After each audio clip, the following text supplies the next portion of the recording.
Et si c'était la RDC qui allait chicoter cette CAN? Eh oui, nos amis du Congo. Quelque part, c'est un peu l'équipe du cœur. C'est un peu devenu l'équipe du cœur en Afrique parce que le contexte, il est fou. On rappelle donc que la RDC va disputer cette Coupe d'Afrique des Nations avant un barrage intercontinental pour la prochaine Coupe du Monde qui aura lieu en mars. Donc il y a tout ce contexte qui est à mettre en perspective. Comment ça se fait que désormais, ça y est, la RDC fait un peu partie des grands, quelque part? T'as le droit de pas être d'accord, hein, mais moi, non, moi, je suis d'accord avec toi, mais pour moi, l'explication, elle semble simpliste, mais il y a une grosse part de responsabilité au travail de Sébastien Desabre, le sélectionneur, qui est en sélection, qui est qui sélectionneur aurait pu depuis... être à la presse d'Hervé Renard. Hein. Je veux dire, dans le Qui style. le sera peut-être un jour. Ouais, qui le sera peut-être un jour. Il faut gagner une canne pour pouvoir être derrière nous et mettre une chemise blanche. Peut-être que Le trophée, lorsqu'on fera les CAN gars. Extra dans 2 ans, pour la CAN Tanzanie, Ouganda, Kenya, il y aura du coup Sébastien Desabre. D'abord le trophée, Ouais. après on parle. Mais oui, Sébastien Desabre, Hamza. Oui, Sébastien Desabre, il est arrivé il y a 3 ans et demi à la place d'Hector Cooper. Et ce que j'aime rappeler, c'est qu'au moment où Sébastien Desabre devient le sélectionneur des Léopards, la République démocratique du Congo avait perdu ses 2 premiers matchs de qualification Coupe d'Afrique 2023. Il en reste 4. Dans un monde normal, après 2 défaites en 2 matchs, tu ne te qualifies pas. Tu ne termines pas sur les places qualificatives pour la prochaine Coupe d'Afrique. Desabre arrive, 4 victoires, enfin, pour être honnête, 3 victoires en 4 matchs et un match nul. Match nul qui se transforme en victoire face à la Mauritanie parce qu'un joueur inéligible mauritanien a disputé ce match. La RDC se qualifie. La RDC se qualifie, Côte d'Ivoire, demi-finale de Coupe d'Afrique des Nations. Folie. Et en fait, l'objectif à son arrivée, Sébastien Desabre, c'était qualifier l'équipe pour la CAN 2025. Et ces 2 ans entre la Coupe d'Afrique 2023, la demi-finale de Coupe d'Afrique 2023, qui était une surprise lorsque tu élimines l'Égypte, quand même, c'est une surprise. Il y avait pour la des RDC. signes. Hein. Le Maroc, moi je me souviens du deuxième match du groupe contre le Maroc qui était à l'époque aussi favori. Et ben la RDC a été une sacrée opposition, elle a même Exactement. dominé cette équipe marocaine. Et lorsque tu fais demi-finale de la CAN en 2023 et que tu arrives aujourd'hui en 2025 avec cette qualification à la CAN, qui était l'objectif initial, en fait, ce laps de temps de 2 ans, c'est du temps de gagner par le staff technique, du temps de gagner par Sébastien Desabre. Ça veut dire que durant 2 ans, ils ont fait ce qu'ils ont fait en l'espace de 6-9 mois. Ils auraient dû le faire en 2 ans, 2 ans et demi. Donc aujourd'hui, tu te retrouves avec un groupe renforcé par des binationaux, des jeunes binationaux, on en parlera dans quelques instants, par des performances solides, par la fin d'un espèce de complexe aussi face au gros. Il y a cette stat depuis quasiment une décennie maintenant, la République démocratique du Congo n'a pas battu une équipe du top 5 africain. Factuellement, c'est toujours le cas, parce que la finale du barrage face au Nigeria, ça s'est joué sur les tirs au but. Donc on est finalement sur un match nul sur 120 Le minutes. Cameroun ne va pas si bien en ce moment. Exactement.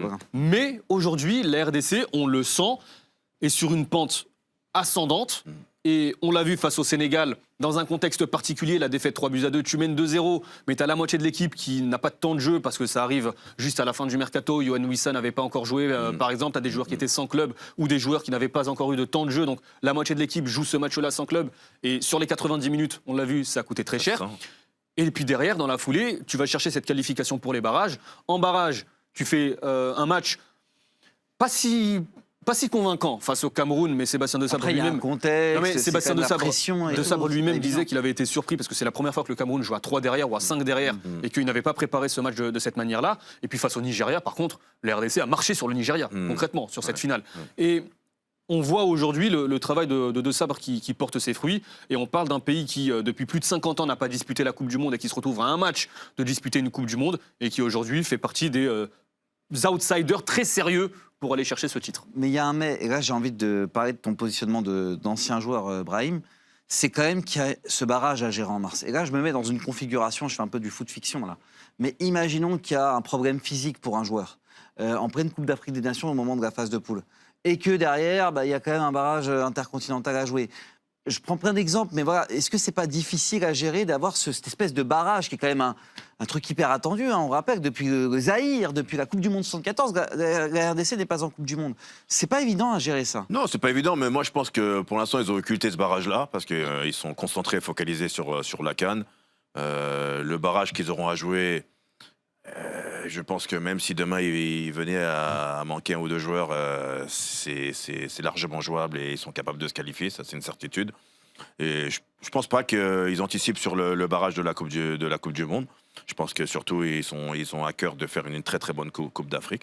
Parce que moi je suis aussi assez d'accord, c'est une des équipes que je pourrais mettre dans le dernier carré, c'est pareil, on verra au moment On parlera au moment de la tier list, ouais. Mais effectivement, une équipe avec des qualités humaines, des histoires. On parlera du patron, la star de l'équipe tout à l'heure, avec un entraîneur, on le rappelle, qui avait quitté Niort à l'époque pour rejoindre la sélection de la RDC. Comme l'a dit Hamza, il a 2 ans d'avance sur son projet. Et pourtant, il a rencontré quelques difficultés parce qu'évidemment, au pays, c'est dur et c'est un pays d'énorme pression aussi en termes de football, aussi, de contexte aussi. Comme il a dit, quand tu joues au Stade des Martyrs et que le public n'est pas content et que tu l'entends et c'est peut-être difficile à gérer. On l'a vu face au Sénégal. On l'a vu face au Sénégal. Donc voilà, pour tout ça. Et ouais, en plus, la qualité des joueurs, on le verra. On a eu la chance d'avoir déjà une pré-liste. Il y a au milieu de terrain, notamment offensivement, il y a quand même de sacrés joueurs qui sont capables de rivaliser avec les meilleures sélections qui sont présentes à cette CAN. Ne nous grille pas le Five Major, parce que là, on est obligé de parler de la star.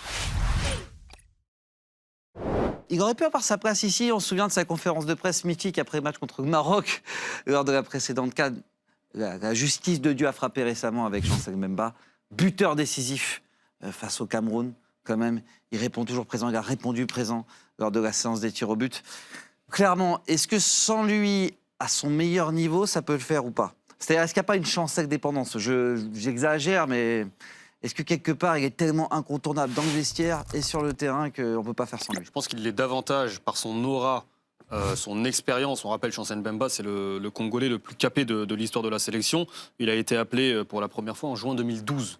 Donc l'expérience africaine, encore plus avec un groupe aussi jeune, avec des renforts comme ça de binationaux qui viennent d'Europe, qui ne connaissent pas justement ce contexte congolais et ce contexte africain. C'est un membre qui, par exemple, dans 10-15 ans, si il ne se projette pas dans une carrière de sélectionneur, je l'imagine très bien être accompagnateur à la El Hadji Diouf. Ouais. Tu vois. Bonne ref. Et je te dis qu'un Chancel Mbemba... Je pensais que tu allais me dire président de la Fédé à la Samuel Eto'o.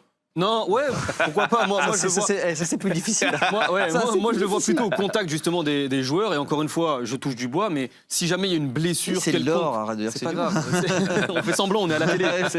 Si jamais Chancel Mbemba devait manquer la Coupe d'Afrique des Nations ou se blesser, je pense que du côté de Sébastien de Sabre, on essaierait de négocier avec le LOSC pour quand même l'avoir dans le groupe. Non, mais c'est dire... Enfin, là, je parle d'un homme de vestiaire qui a connu ça, les contextes, etc. Le profil mental d'un homme comme Chancel Mbemba dans un vestiaire. Toi, quand t'es joueur et que t'as ton capitaine, ce niveau d'aura-là, comment tu vis le truc? Est-ce que c'est pas un mec qui peut te donner un boost et qui booste l'équipe, qui peut booster un Moutou Samy, un Mpassi, etc. Non, sans aucun doute. Il a même durant son malheureux dernier passage à Marseille, il expliquait récemment, malgré la situation même compliquée qu'il rencontrait, et il a dit, moi, je reste focalisé sur le foot. C'est-à-dire que c'est un gars qui est capable de passer 1 an sans jouer, mais d'être d'une positivité incroyable, là où la moitié des joueurs auraient été dans le glowdown et avec la tête baissée, qu'ils ne s'en seraient pas remis, ils ne seraient pas allés en sélection. Et lui, évidemment, c'est une locomotive incroyable pour l'équipe, pour le peuple et pour les joueurs qui sont à côté de lui. Et quand tu as un leader comme ça, en termes d'état d'esprit, que ce soit sur le terrain ou en dehors, et qui en plus a les performances et qui est capable de ne pas les trembler et de t'envoyer déjà en barrage de la Coupe du Monde, c'est chapeau, c'est pareil. Chapeau Chancel. Dithyrambique comme Sadio Mané, comme c'est pas possible. Et Sébastien de Sabre, je pense que même c'est presque son entraîneur adjoint. Et quand tu as un capitaine comme ça de bateau, et tu peux aller affronter la houle de 3 mètres, tu risques rien. Comme disait Brahim, c'est très important ce passage à Marseille et cette année sans jouer. Il ne jouait pas à Marseille. Il était convoqué par Sébastien de Sabre. Ça, c'est la confiance. La preuve de l'importance de ce joueur. Moi, personnellement, je l'ai vécu à une certaine époque. C'était avant la CAN 2004, justement. Je ne jouais pas beaucoup au club. J'étais à Istres à l'époque. Et l'entraîneur de l'époque, Christian Saramagna, me faisait venir en sélection parce qu'il savait que, que je pouvais jouer, que j'étais important. Et pour moi, ça a été ultra important. Ça m'a redonné l'oxygène. Et derrière, on a fait toutes les phases qualificatives. On s'est qualifié comme ça pour aller à la CAN. Parce que quand quelqu'un te donne autant de confiance et de sérénité, même quand tu es dans une période compliquée, c'est comme un peu de l'amour. C'est-à-dire que tu te donnes une partie, tu lui rends le 3/4 de ton corps. Et Chancel Mbemba aujourd'hui, maintenant qu'il est dans la plénitude de ses moyens avec ce qu'il est en train de réaliser à Lille, c'est un atout considérable. Et c'est comme s'il y avait un espèce on parle de sélection du Congo, mais de club Congo. Surtout quand on regarde ce Five Major. On a Fassi, qu'on connaît bien, sur les antennes de Beansport avec la Ligue 2. On a Arthur Maswaku. On a Meshak Elia, qu'on connaît bien aussi sur les antennes de Beansport, puisqu'il y a le championnat turc, comme vous le savez. Moutou Samy, lui aussi, qui est parti de Nantes et qui est en Turquie. Et puis, un- Qui était en Turquie. qui était en Turquie, Jusqu'à la c'est vrai, saison et en Grèce, cet pardon, été. excusez-moi. Et puis, un certain Fiston Mayele, qui a été nommé au CAF Awards. Et pas dans une catégorie moindre, hein, dans la catégorie des Salah, des Hakimi, etc. Est-ce que c'est pas le five d'une énorme équipe africaine, ça? C'est une équipe qui, justement, je trouve, est bâtie pour une configuration de tournoi, telle qu'une Coupe d'Afrique des Nations. Et on parlait tout à l'heure du Sénégal et de cet effectif où tu as les postes presque triplés. La RDC n'a pas tous les postes doublés, mais certains postes clés sont doublés. Et notamment le poste d'attaquant. Tu évoquais Fiston Mayele, qui faisait partie, selon la CAF, des 10 meilleurs joueurs africains de l'année, qui a été élu joueur interclub. Ça veut dire que sur le continent africain, il a été élu meilleur joueur africain évoluant sur le continent africain en club. Parce qu'il joue aux Pyramids, qui a remporté la Ligue des Champions au club égyptien et qui dispute la Coupe intercontinentale. Ce qui est important de signaler, c'est que Fiston Mayele, ça a toujours été en RDC le joker de luxe. Sauf qu'aujourd'hui, le titulaire, c'est Cédric Bakambu. Et que Bakambu ne finit plus forcément les matchs. Donc, Qui a un âge avancé, etc. hein, on évoquait tout à l'heure la sélection marocaine avec El Karbi, avec Enesiri, avec Igaman. Et Brahim disait justement, on peut être dans une configuration où un joueur débute, l'autre le supplée après 1 heure de jeu ou 70 minutes, avoir une association. Avec l'RDC, c'est simple. Bakambu débute, Mayele finit. Et Mayele, il peut avoir un rôle extrêmement important justement en tant que finisher de ces rencontres. Donc, entre la confiance, l'expérience du continent africain, les performances actuelles avec le club de Pyramids, Fiston Mayele, ça peut être un joueur extrêmement important pour la République démocratique du Congo, pour se dire, voilà, aujourd'hui, la RDC, c'est plus une équipe qui a un 11 titulaire et qui, du coup, se retrouve à la merci d'un problème physique, d'une défaillance psychologique sur un pénalty raté, par exemple, un joueur qui perd pied ou autre.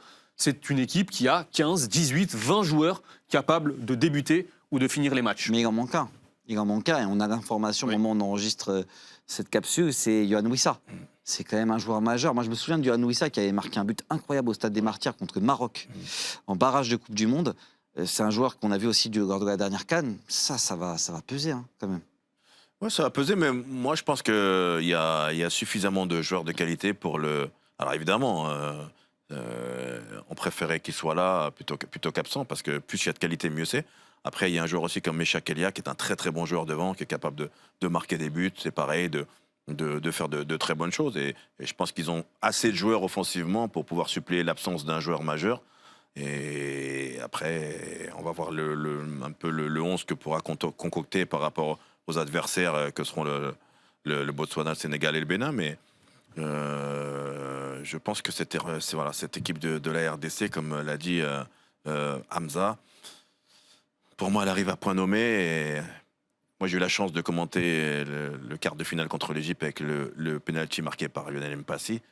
C'était des émotions. Incroyable. J'ai dansé comme un Zaïrois après, parce que t'es obligé quand t'es porté par ces émotions-là. Est-ce que tu étais sapé comme un Zaïrois? Non, la sapologie n'était pas encore présente, donc là j'anticipe un petit peu. Tu évoquais Lionel Mpassi, lui c'est un cas différent. Il est au Havre, numéro 2 de Moridio. Lui, il est sans club. Mais après, c'est un poste particulier, c'est un gardien de but. Il peut gérer. Et puis on l'a vu lors des barrages, hein. De toute façon, il s'est montré impactant et décisif. Il y a eu aussi cet état d'esprit. Tous les feux sont au vert, en fait, du côté de la RDC. Je raconte le barrage, la finale du barrage face au Nigeria. Lionel Mpassi est titulaire. Et c'est lui qui demande le changement à la dernière minute de la prolongation pour faire entrer Timothy Fayoulou, qui a manifestement travaillé les pénaltys et les séances de tirs au but, pour céder sa place. Et on l'a vu le résultat, Fayoulou décisif face au Nigeria sur la séance de tirs au but. Et la RDC qui se retrouve qualifiée. La même qualifiée. chose contre l'Argentine il y a quelques années en Coupe du Monde. Peut-être que ça sera jamais. C'est intéressant. C'est un travail à part. C'est du hasard, non? Non, moi on m'a dit que c'était de la loterie. La loterie, la fameuse. La fameuse. Hamza, dans ton viseur. Là, on a pris des jumelles, puisqu'on va parler de 2 joueurs. Noah Sadiki, et puis, alors, j'ai pas envie d'écorcher le prénom, je vais dire Muko, tout simplement, le joueur de Lille. Il y a d'un côté un joueur qui est assez peu connu en France, mais quand même en Angleterre, il est hyper émergent. On l'a vu aussi en Belgique il y a quelques années à l'Union Saint-Gilloise. Et puis Muko, qui commence à se faire vraiment une place du côté de Lille. Sacrée doublette. Hein. Ouais, 2 milieux de terrain, 2 joueurs de 20 et 21 ans. On parlait justement de ces binationaux de 2004 qui aussi. renforçaient la sélection. Ce sont des binationaux belges.